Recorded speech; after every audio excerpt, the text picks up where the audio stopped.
Hi. Hey there. A big hello from Sugar and Spice. yeah, we are back with more stories for you, and as we're very excited about narrating the stories that we've picked out for you, we're going to begin right away.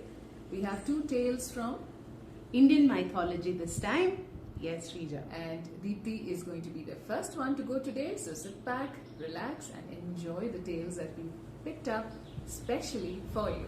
Deepthi. Yeah. So today's story that I have picked up for you is one from Aidihya, which is a collection of temple legends from Kerala. Very, very interesting stories. All of you must read it, I must say, if you're story lovers. So it's my favorite book too. So this story is about a dreaded disease which had instilled a lot of fear in people. It was smallpox. Thankfully, it's eradicated now. But this disease has a very interesting legend in mythology. So that's what this story is about. So here goes. It apparently Lord Shiva had created goddess Bhadrakali from his third eye, the Trikanna, the third eye in the middle of his forehead, to destroy a very, very cruel and a terrible demon who used to create havoc in all the three worlds, called Daruka. The name of the Asura or the demon was Daruka, and Lord Shiva created goddess Bhadrakali to destroy this demon. So goddess Bhadrakali had set out to wage a war against this Asura, and the war was going on. And that is when, towards the end of it, when almost Daruka's end was sure, that is when Daruka's wife, Manodari, she started a very severe penance. She went to Kailasa and started praying to Lord Shiva. Lord Shiva did not give any attention to Manodari's penance, but after a point, goddess Parvati intervened. She said, Lord Shiva, whoever the devotee is, whoever is praying to you and she's doing a very, very deep penance for you, you are supposed to grant her some boon. It is not possible for you to just ignore her. So please go ahead and bless her. That much you have to do to any devotee. You are God, so you are not supposed to show that difference. You have to provide her with any blessing that you wish, but you cannot ignore her completely. You cannot discriminate. So Lord Shiva, he goes and he says, Manodari, fine, I'm pleased with your penance. What is it that you want? So she says that my husband is being killed, I'll be widowed, he's going to be destroyed by goddess Bhadrakali. So can you do something about it? So he says that I cannot do anything about that. All I can do is I will give you sweat from my body. So he collects sweat from his body and gives it to her, and he says that sprinkle this on humans on earth and they will do what you want. You will get what you want on them, whatever you want to achieve. You can sprinkle this sweat and you can if you chant whatever you want, that will happen. So she was comforted a little bit and she takes this and she goes back. On her way back, the sight that she sees terrifies her and she's completely, she's destroyed. She feels very shattered. She feels shattered seeing this sight. So goddess Bhadrakali was holding her husband Daruka's head, and a triumphant winning procession was happening with all the demons. She was seated on Vetali, who was a monster, and she was carrying Daruka's head, and that frightful sight terrified her. She was not able to take it. She started, roaring, and she really didn't know what to do. And that is when she just couldn't, control her anger. She thought to herself, this is what you have done to my husband. Now see what I am going to do to you. And she goes and sprinkles goddess Bhadrakali's father, that is Shiva's sweat, on her. She uses it on his own daughter. So she sprinkles it and blisters start appearing on her body, and she starts getting this terrible headache and body ache and fever, and she gets down from Vetali and she lies down on the floor completely, she just couldn't move. She was undergoing terrible pain, and then all the other soldiers, they run to Lord Shiva to inform him of what had happened. So Shiva gets enraged. He comes to know that Manodari has used his own weapon against his daughter. So, out of that rage is born from his ear a new demigod whose name was Gandakarna. You will find it in many temples as a small demigod near many of the other Devi temples. You will find this deity called Gandakarna. So this Gandakarna, apparently this was the situation where he was created to protect his sister. Now goddess Bhadrakali becomes Gandakarna's sister. So then he goes to protect her. He gets her, and goddess Bhadrakali, in her anger, completely mutilates her. And then she tells her that you are going to be known as Vasuri. You are going to create, this terrible disease for people who, get my displeasure. Who displeasures me? You are going to be my attendant, my assistant, who is going to give this terrible disease to people. And only if they pray to me and they stop doing whatever they are doing to cause displeasure, only then the disease goes. Otherwise, it is a deadly disease, it's a fatal disease, and you are going to be the one who is going to spread this to people. And she was completely mutilated. She had no eyes, she had no body parts, no form. So it is said that she would sense the victim by smell and crawl to the victim. And from that day, she was the one who goddess Bhadrakali would send to anybody who causes any kind of displeasure. So this is how the disease started, is how the legend goes. Smallpox. Yes, and apparently the interesting part is Vasuri was actually named as a goddess Vasuri Mala, and in Kodungalur in Kerala near Cochin, there is a temple which has this as a deity, which has this Manodari who is turned into Vasuri Mala as a deity, and people pray to her to get rid of any kind of diseases. This disease, of course, does not exist anymore. When it comes to science, a lot of new explanations. It's a viral infection and all those things. But it was so interesting to know this legend which was there behind it, and it is a very gory, the description is very gory, Shrija, I must say. Fantastic story. Yeah, it's a fabulous story. and it is really the visualization. It's really scary. Yeah. So I felt it it was also very goes to show interesting. deeply that even a goddess, it's when it's a virus that's involved, whether Yes. it is a virus or a bacteria, you're helpless when it Completely. happens. And such Yes. a dreaded disease is given such a, Absolutely. fantastic form and story. Very, very interesting story. Yeah. I'm sure our listeners must have loved listening to this, and many of you wouldn't even have heard of this story. Yeah. Yeah, it's really So a it was lovely really one. fascinating for me to read it, so I thought I'd share it with you all. So over to Shrija. She has also come up with a very interesting story. This is also from mythology. Over to you, Shrija. Yeah, so after that, I still have goosebumps all over my body after listening to that story. And so maybe I'll give you something on a more, with a little more of a romantic edge. Yeah. So we move on Waiting for that, yeah. we move on to those characters in Indian mythology who are fascinating because they were the most beautiful creatures, the most intelligent and the most artistic creatures that ever existed. And I'm talking about the celestial nymphs who were called Apsaras. So these were not just dancers, these were artists who were good in everything they did, and of course beauty was just a part of it, and they belonged to Lord Indra, the god, king of gods. They performed in his palace and his heavenly abode, and of course he had a lot of fun. There are a lot of stories, very, very interesting stories about Indra and the celestial nymphs, but I'll focus on one, and that is Lord Indra was usually a very insecure king.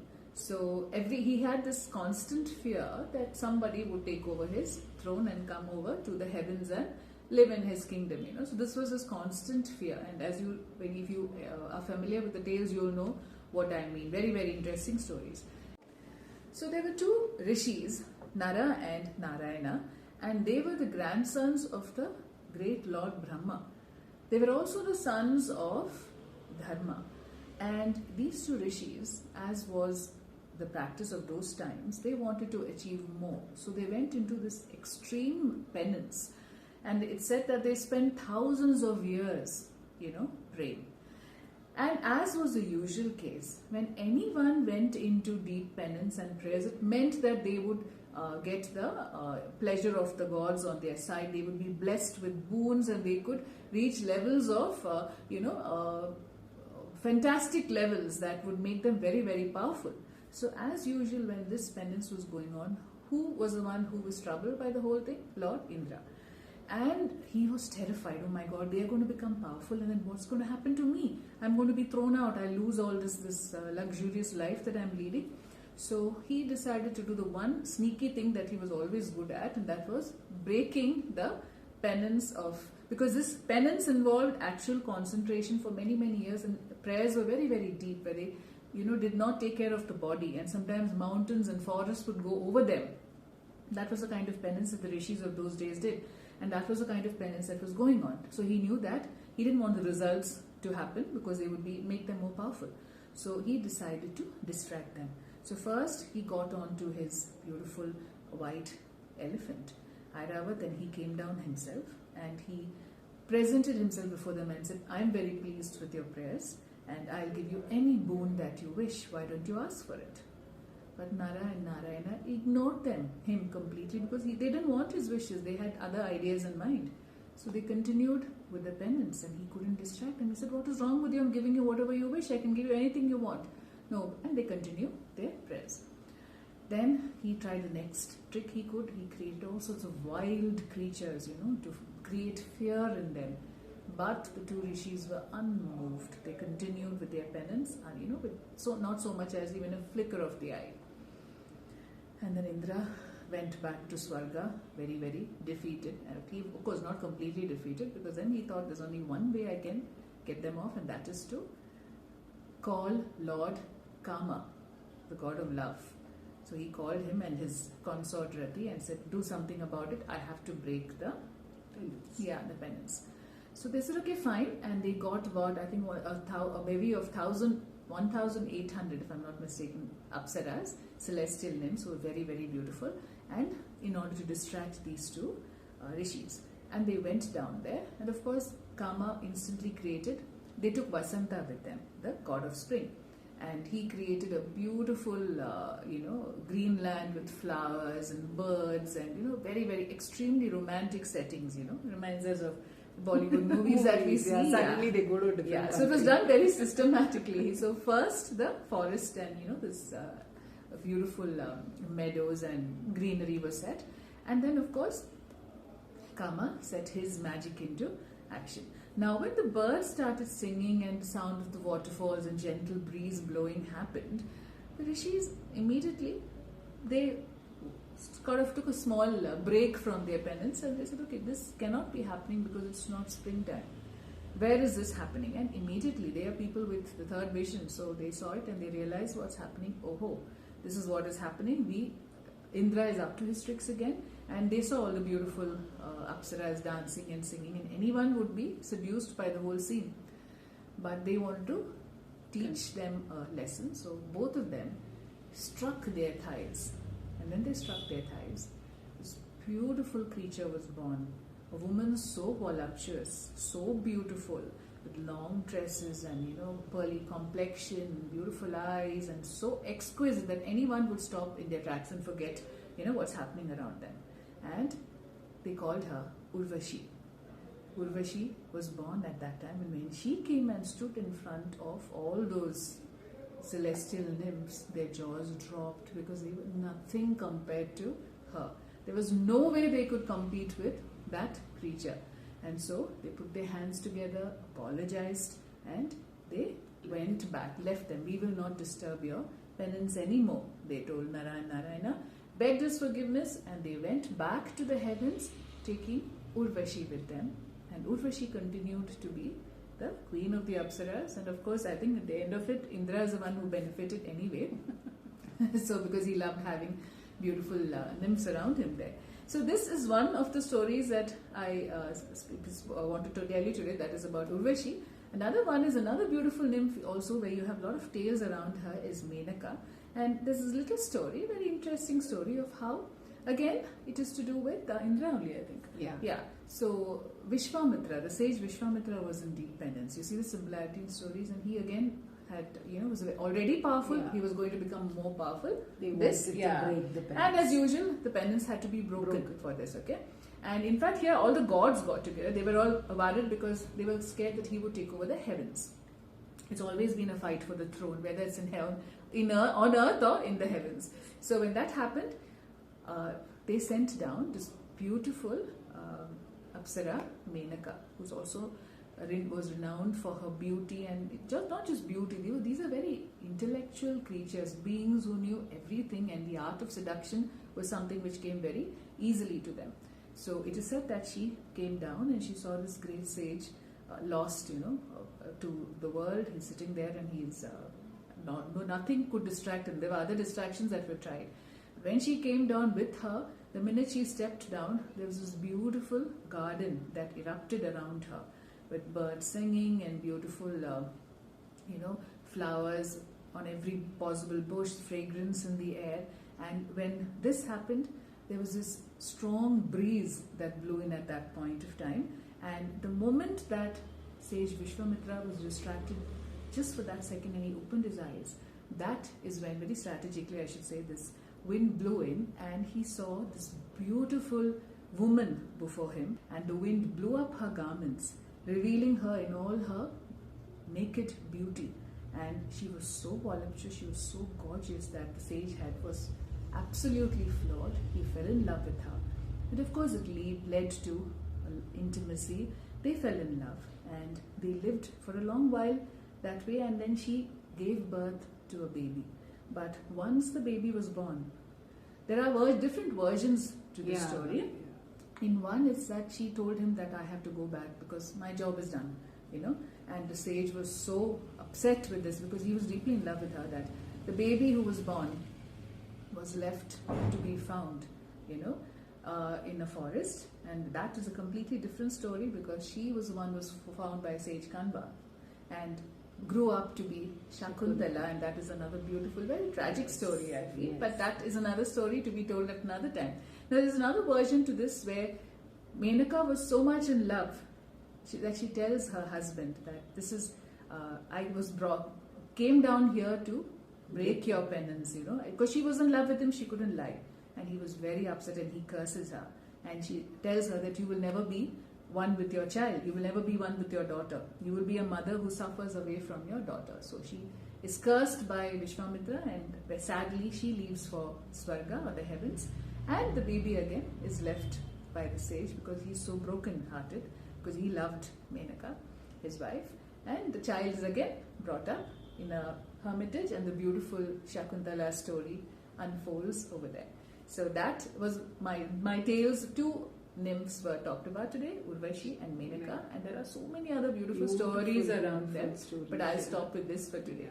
Yes, Deepthi? Yes. So this also goes to show, I feel, how modern, even those times, how modern our writing. Yeah, the stories were so uninhibited, so beautiful. There was no judgment at all. It was just stories, and it deals with real human emotions. Yeah, and how relationships happen, most unexpected relationships can happen, and there's no judgment there. True.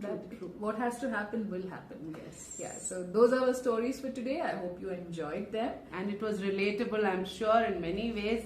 There are many, many deep layers to all these stories. Yes, maybe you've just scratched the surface. We leave you to scratch up the rest of it.